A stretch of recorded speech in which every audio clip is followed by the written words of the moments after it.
तुम, हाँ तुम जो भी हो और जहाँ भी हो, तुम मेरी ज़िंदगी का एक हिस्सा हो।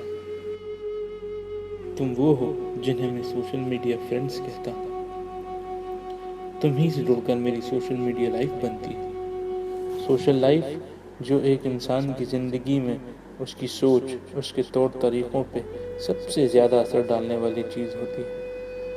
यानी तुम मेरी ज़िंदगी पे भी बहुत असर रखते हो, मगर शायद तुम वो नहीं जो नज़र आता है या जिसकी उम्मीद की जाती है। तुम्हारे इस दिलकश और नए रंग रूप के पीछे कुछ और ही सच्चाई है। गोया तुम दीमक की तरह हो जो अंदर ही अंदर बुनियाद को पूरी तरह खोखला और कमज़ोर कर देती है। तुम्हारा ये रूप मुझे सताने लगा है। मैं परेशान हूँ, निराश हूँ, रातों में ढंग से सो नहीं पाता और दिन में मेरी रूह को चैन नहीं मिलता। एक अफसोस सा रहता है कि मैं क्यों कुछ नहीं कह पाता तुमसे। मैं क्यों चुपचाप तुमको सब तबाह करते देखता रहता हूँ। मगर बस अब चुप रहना मुश्किल हो चला है। मैं कुछ कहना चाहता हूँ तुमसे। उम्मीद है तुम सुनोगे और शायद सोचोगे। ज़रा बताओगे इंसान को इंसान क्या बनाता है? खाता तो जानवर भी है, सोता तो जानवर भी है। आपस का तालमेल, एक दूसरे को समझना, एक दूसरे से अपने जज्बात, अपने ख्यालात कह पाना, यही चीज़ है जो हमें अलग बनाती है। हमारे पूर्वजों का ज्ञान और आज की नई कोशिश से ही हम तरक्की के इस मार्ग पर इतने आगे निकल आए हैं। यानी हम एक दूसरे की ज़रूरत है और इस ज़रूरत को पूरा करने के लिए हमें एक दूसरे को समझना बहुत ज़रूरी है। एक दूसरे से संवाद बहुत ज़रूरी है, यानी सोशल लाइफ। अब हमारी सोशल लाइफ भी डिजिटल हो चुकी है। सामने ना होते हुए भी हम सामने हैं, चाहे मोबाइल के ज़रिए या चाहे कंप्यूटर के ज़रिए। सोचा था इससे संवाद बेहतर होगा, हमें और मौका मिलेगा एक दूसरे को समझने का। तुम्हारा तो पता नहीं, लेकिन मुझे नहीं लगता कि हमारा संवाद बेहतर हुआ है, बल्कि संवाद अब संवाद ही नहीं रहा। शायद इस नए डिजिटल दौर में संवाद की प्रेरणा कुश्ती या WWE हो चुकी है, जहां अच्छे अच्छे महाबली अपने बल को आजमाते हैं। फेसबुक हो, ट्विटर हो या व्हाट्सएप, हाल सबका एक है। सब जगह दंगल चल रहा है। लोग अपनी सोच एक दूसरे पे थोपने में लगे हुए हैं। हर कोई खुद की सोच और खुद को सच्चा साबित करने में लगा हुआ है, और तुम भी इसी आंदोलन में बराबर मेहनत कर रहे हो।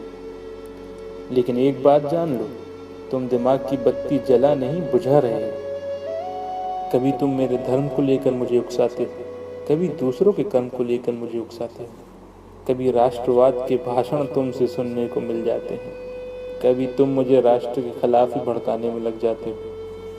अगर मैं प्रधानमंत्री के किसी काम को सराहूंगा तो तुम्हारे लिए एक भक्त हो जाऊंगा, और अगर मैं उनके किसी काम को सही ना समझूं तो मैं गद्दार कहलाऊंगा।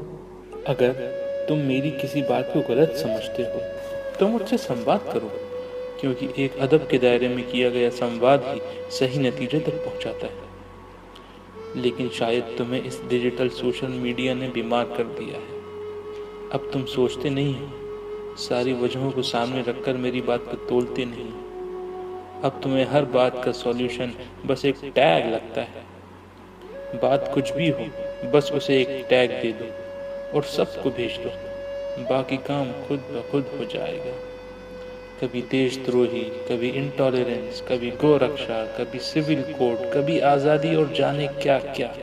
तुम उस बात को पूरी तरह जानते तक नहीं हो कि क्या हुआ, क्यों हुआ, कैसे हुआ। बस बात तुम्हारी सोच, तुम्हारे मुल्क, तुम्हारे धर्म के ऊपर हो तो तुम अपना काम करना चालू कर देते हो। कभी तुम अपने अल्लाह के लिए सारे मुसलमानों को जोड़ते हो तो कभी राम राज्य के लिए सारे हिंदुओं को जोड़ते हो। पर क्या कभी तुमने एक दूसरे को इंसानियत के लिए जोड़ा है, जो सारे धर्मों का मूल सिद्धांत है? इलिटरेसी, बाल श्रम, नौकरियों की कमी, भुखमरी, तुम्हें इन मामलों पे बात करने का वक्त ही नहीं है। ये शायद तुम्हें और कुछ दिखाई ही नहीं देता। कभी अपने आसपास की सड़क पर गरीबी पे नज़र डाल के देखो, या किसी सरकारी अस्पताल में पैसों की कमी से किसी गरीब की जान निकलते देखोगे। शायद तुम्हारी सोच और तुम्हारी फिक्र को एक नई राह मिल जाए,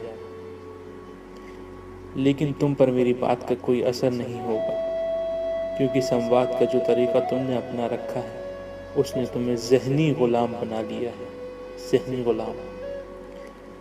लेकिन मैं अब तुमसे आज़ाद हूँ। अब तुम्हारा ये ख्याली सोशल सर्कल मुझसे और बर्दाश्त नहीं होता। अब तुम मुझे अपनी इस डिजिटल दुनिया में नहीं पाओगे। मैं जान चुका हूँ संवाद का मेरा पहला तरीका ही बेहतर था।